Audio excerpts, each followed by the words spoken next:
어제 가을비가 축축하게 내리는 날, 저는 한 지인 목사님의 부탁을 받고 그 목사님 따님의 결혼 주례를 했습니다.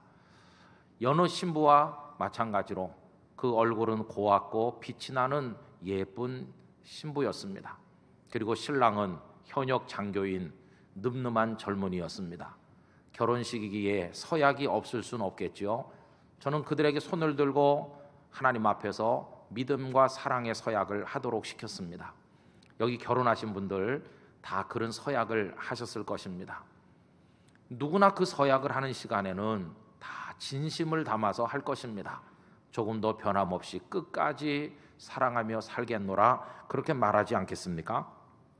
그런데 여러분, 세상의 많은 부부들을 보면 그 사랑을 조금 더 변치 않도록, 식지 않도록, 그리고 다른 물건이나 그 어떤 사람에게 눈길 한번 주지 않으면서 처음 사랑의 서약 그대로 지켜나가는 부부는 단 한 쌍도 존재하지 않는다고 생각됩니다.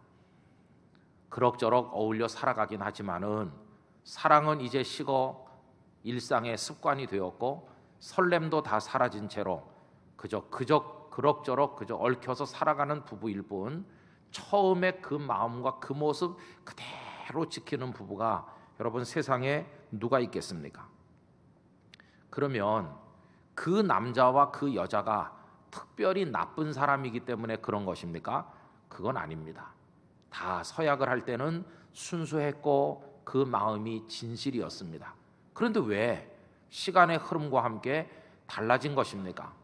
그것은 그들이 나쁜 사람이기 때문이 아니라 인간이라는 우리 존재 자체가 한없이 나약하기 때문인 것입니다. 여러분, 오늘 읽은 본문은 아주 짧은 말씀이지만 그 속에 반복되는 구조 하나가 뚜렷하게 나타나고 있는데, 그것은 예수님께서는 말씀을 하시고 제자는 혹은 제자들은 그 말씀을 부정하는 구조입니다. 그런 것이 두 번 등장하고 있습니다. 우선 첫 번째를 보시면 27절 예수님의 말씀이 나오지요. 너희가 다 나를 버리리라 말씀을 하시자 29절에서 베드로가 그 말씀을 부정합니다. 뭐라고 말합니까? 베드로가 여짜오되 다 버릴지라도 나는 그리하지 않겠나이다. 예수님께서는 다라고 말했는데 베드로는 자신은 예외인 것처럼 예수님의 말씀을 부정하였습니다. 두 번째 부정의 구조가 30절부터 나오는데 예수님 말씀하십니다.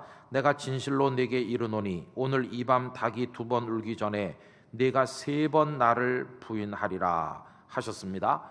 그러자 베드로가 예수님의 이 말씀을 또 부정합니다. 31절 베드로가 힘있게 말하되 내가 주와 함께 죽을지언정 주를 부인하지 않겠나이다. 선생님께서 말씀하신 걸 제자가 부정하는 구조입니다. 그러면 이 말을 베드로가 혼자 했지만 다른 제자들도 똑같은 마음이기는 마찬가지입니다. 여러분 31절 끝에 보면 뭐라고 되어 있나요? 모든 제자도 이와 같이 말하니라 이렇게 되어 있습니다. 상식적으로 생각해 보면 존경하고 사랑하는 스승님이 말씀하시면 아 그렇습니까? 이렇게 놀란다 할지라도 알겠습니다. 명심하겠습니다. 이렇게 받아들이는 게 상식에 맞는 거 아니겠어요? 그런데 이 제자들은 주님께서 말씀을 하실 때마다 절대 그렇지 않을 것이라고 부정하고 있습니다. 심지어는 여지를 조금도 남기지 않은 채 글쎄요 그럴 수도 있겠네요 이렇게 조금이라도 여지를 남겨야 되는데 그런 여지를 일체 남기지 않은 채로 심지어는 주와 함께 죽을지언정 목숨까지 운운해 가면서 예수님의 말씀을 부정하고 있는 것입니다. 절대로 그런 일은 없을 것이다. 이게 제자들의 말이었습니다.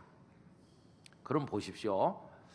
예수님의 말씀이 있고 그 말씀이 이루어지지 않을 거라고 부정하는 제자들의 말이 오늘 본문 속에서 충돌하고 있는데, 그러면 어떤 말씀이 실제로 이루어졌습니까? 그건 두말할 것도 없이 예수님의 말씀이었습니다.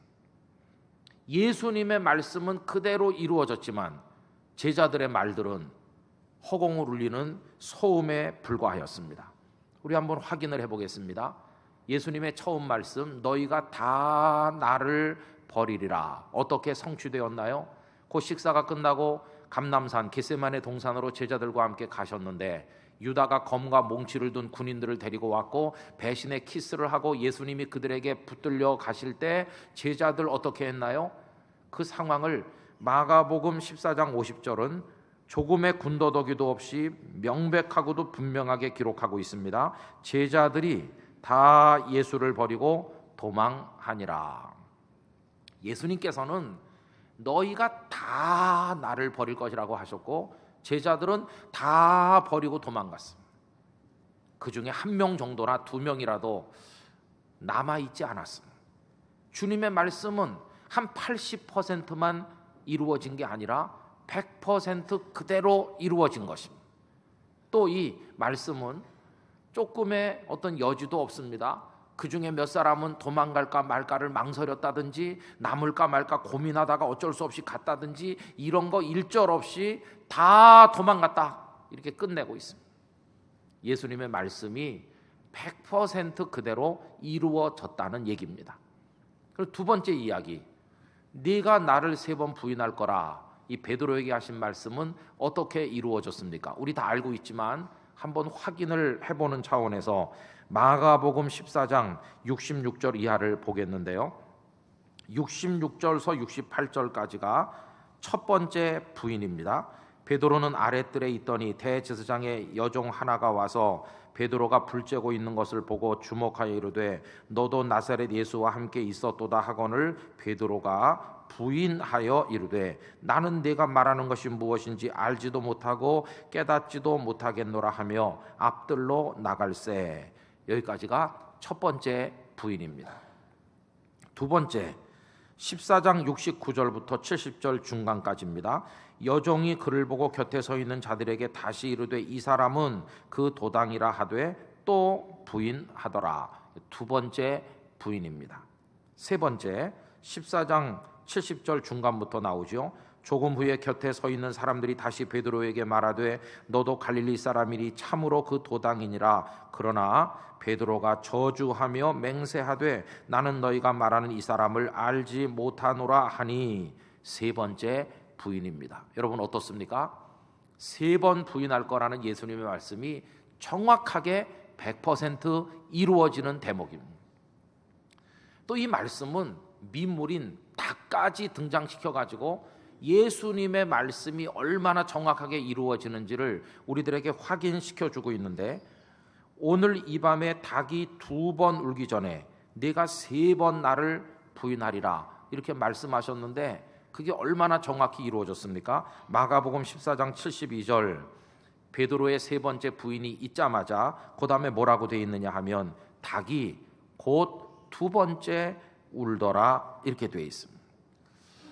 여러분 베드로가요 1번이나 2번만 부인한 게 아닙니다. 3번 부인함으로 100% 이루어졌어요. 또 닭이 1번 울거나 2번 울거나 3번 울기 전에 혹은 운 후에 베드로가 부인한 게 아닙니다. 딱 말씀대로 3번째 부인하고 나자 2번째 닭이 꼬끼요 이렇게 울어서 그 말씀이 정확하게 이루어진 것입니다. 여러분 이런 일련의 사실들을 기록함으로써 오늘 본문이 우리에게 가르치는 교훈이 무엇일까요? 그것은요 주님의 말씀은 100% 이루어진다는 것입니다. 예수님의 말씀은 1.1획도 땅에 떨어지지 않을 것입니다. 예수님은 하나님 그분 자신이십니다. 삼위일체 성부 성자 성령 하나님께서는 그 신실하시고 한번 하시면 꼭 이루어지는 그 말씀의 그 능력과 그 신실하심을 통해서 세상 만물을 그 말씀으로 창조하신 하나님이십니다. 예수님께서 죽어 무덤 속에 들어가 썩은 냄새가 나는 나사로를 향해 나사로야 나오너라 말씀하시자 나사로가 살아나왔습니다. 예수님의 말씀은 100% 그대로 이루어진 절대적 진리였습니다. 그러나 그 반면에 사람들의 말, 제자들의 말은 어떠하였습니까? 그것은 큰 소리로 말해졌지만 허공을 울리는 소음에 불과했을 뿐 하나도 성취되지 않았습니다. 제자들의 말은 곧 다 거짓인 것으로 판명되었습니다. 이루어진 것은 오직 주님의 말씀밖에 없었습니다. 그럼 여러분, 사람의 말은 왜 성취되지 않는 것일까요? 제자들이 그 말씀을 할 때 마음에도 없는 거짓을 말했기 때문입니까? 아닙니다. 그렇게 말할 때 그들 역시 진심이었습니다. 유다를 제외하고 나머지 제자들 중에 그 누구도 예수님을 버리고 도망가리라 스스로 생각한 사람 한 명도 없습니다. 베드로 역시 자신이 예수님을 부인할 거라는 생각은 털끝만큼도 하지 않았습니다. 진심을 말했음에도 불구하고 그들의 말은 다 땅에 떨어진 말처럼 되고 말았습니다. 무엇 때문일까요? 베드로, 야고보, 요한이 나쁜 사람이기 때문에 아닙니다. 단지 그들이 한없이 연약한 인간이었기 때문에 이루어진 일이라고 하는 것입니다. 바로 여기 우리 인생들의 안타까움이 있습니다. 아무리 내가 진심을 가지고 말해도 내가 한 말을 지킬 수 없는 나, 그게 우리 자신의 모습인 것입니다. 하와가 뱀으로 나타난 사탄의 꼬임에 빠져 하나님께서 먹지 말라고 한 선악을 알게 하는 나무 열매를 따먹도록 넘어간 그 이래로 또 그 하와의 유혹을 뿌리치지 못하고 그 열매를 함께 받아먹은 아담의 범죄 이래로 모든 사람들은 속절없이 죄악 앞에 무너지고 있습니다. 우리는 절대라는 말을 많이 쓰고 있죠.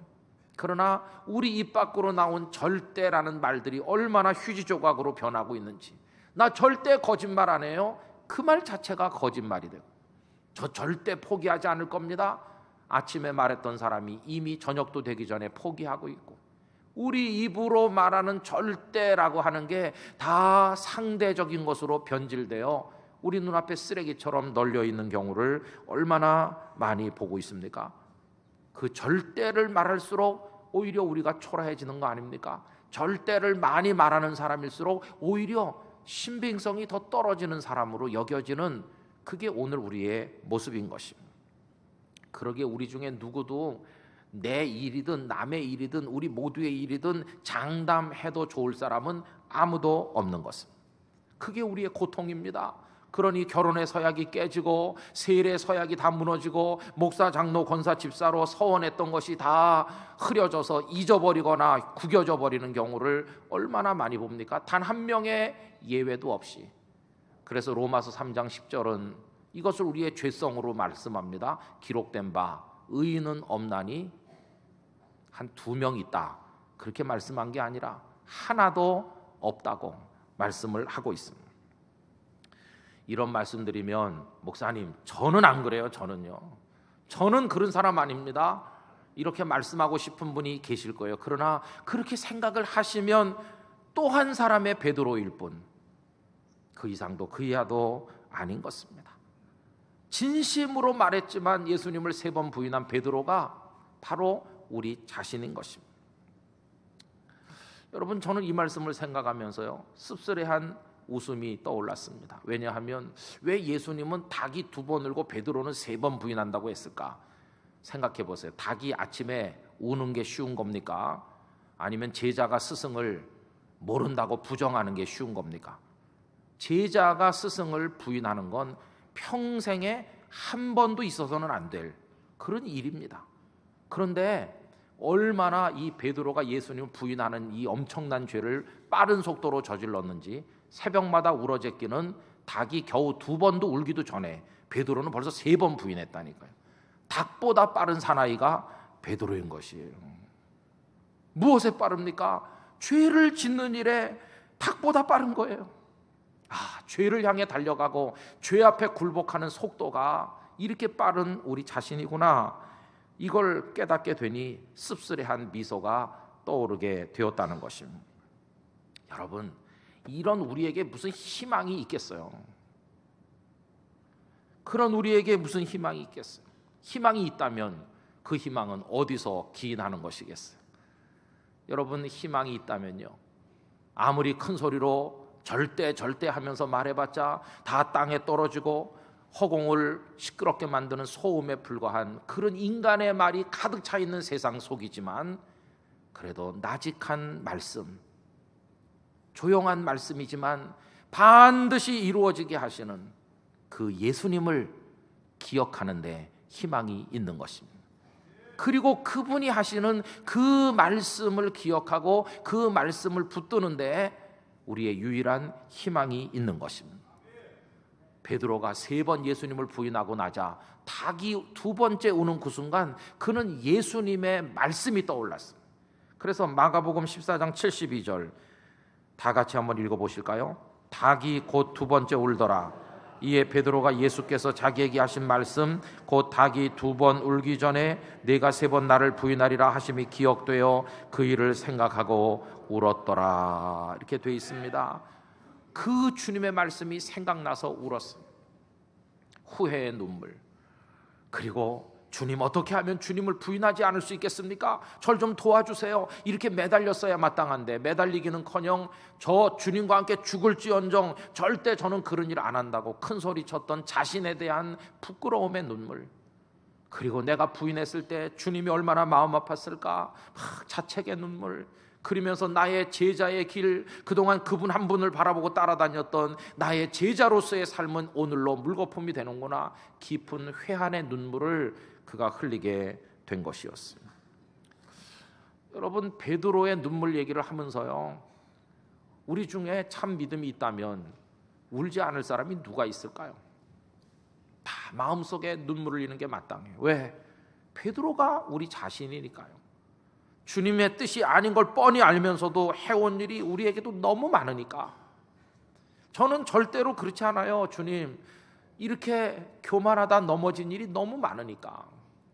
깨어있으라고 말씀하는데도 그냥 세상에 취하여 영혼의 잠을 깊이 잔 적이 너무 많으니까. 너무 보잘것없이 초라하게 사탄의 조롱거리로 전락했을 때가 많으니까 그 베드로가 바로 나야 이렇게 생각할 때 우리 마음에도 뜨거운 부끄러운 눈물이 흐를 수밖에 없다는 것입니다. 만약에 바싹 말라 눈물 한 방울이 없고 내가 뭐 어때서 나는 그래도 베드로랑 다른 사람이지 이런 사람이 있다면 오히려 그의 영혼의 상태가 말기 암 환자처럼 희망이 없는 게 아니겠습니까? 여러분, 우리는 참 나약하지만 그래서 베드로처럼 예수님을 부인하기도 하는 우리지만 그래도요, 오늘 말씀은 우리에게 아직 희망이 있음을 보여주고 있습니다. 오늘 본문에는 너희들이 나를 버릴 것이다, 너는 나를 부인할 것이다, 이런 말씀만 있는 게 아니라 그런 말씀도 다 이루어졌지만 이루어짐으로 우리를 살려내는 생명의 말씀이 함께 선포되고 있는 것입니다. 그 나약해 보이고 나직해 보이지만 반드시 이루어진 그 말씀 한 절로 인하여 우리가 희망을 가지고 구원을 얻게 된 것입니다. 그 한마디 말씀이 무슨 말씀일까요? 오늘 본문 28절에 나오는 말씀인데 우리 다 같이 읽어보도록 하겠습니다. 그러나 내가 살아난 후에 너희보다 먼저 갈릴리로 가리라. 할렐루야. 이 말씀 역시 100% 이루어짐으로 우리는 구원을 얻게 된 것입니다. 이 말씀을 둘로 나눠봅시다. 그 앞부분, 그러나 내가 살아난 후에, 여기 그러나는 위대한 반전의 그러나입니다. 너희들이 다 나를 버린다 할지라도 그러나 나는 살아날 것이다. 세상 사람들이 나를 미워한다 할지라도 그러나 나는 살아날 것이다. 그리고 나를 십자가에 매달아 죽게 하고 내가 무덤 속에 들어가도 그러나 나는 살아날 것이다 말씀하셨고 100% 그대로 이루어짐으로 우리 주님은 부활하셨습니다. 생명으로 일어나신 것입니다. 여러분, 바로 거기에 그 말씀이 이루어진 바로 그 사실에 저와 여러분의 구원이 있고 희망이 있는 게 아니겠습니까? 인간의 말은 다 땅에 떨어졌지만 예수님의 말씀은 성취된 것입니다. 그 다음 2번째 말씀, 너희보다 먼저 갈릴리로 가리라. 이 말씀은 제자들이 예수님께 가졌던 사랑이 다 더럽혀지고 깨졌지만 제자들을 향한 예수님의 사랑은 조금도 변하거나 흔들리지 않았음을 보여주는 말씀인 것입니다. 예수님은 갈릴리로 먼저 가셨습니다. 요한복음 21장 갈릴리에 가셔서 숯불을 피우고 생선을 구워 그들을 먹이시고 그리고 다시 내 양을 먹이라 치라 말씀하는 그 예수님의 모습, 그들을 향한 사랑이 전혀 흔들리지 않았음을 보여주고 있지 않습니까? 왜 하필 갈릴리인가? 거기 첫사랑의 장소니까요. 그들이 주님을 처음 만난 곳 갈릴리, 그들이 제자로 부름받은 곳 갈릴리, 다 버리고 주님 한 분 사랑하겠다고 결단했던 곳 갈릴리, 그리고 그분과 더불어 다니며 거룩한 데이트에 심취했던 추억이 서려 있는 장소 갈릴리. 갈릴리야 갈릴리 너의 이름 아름답다.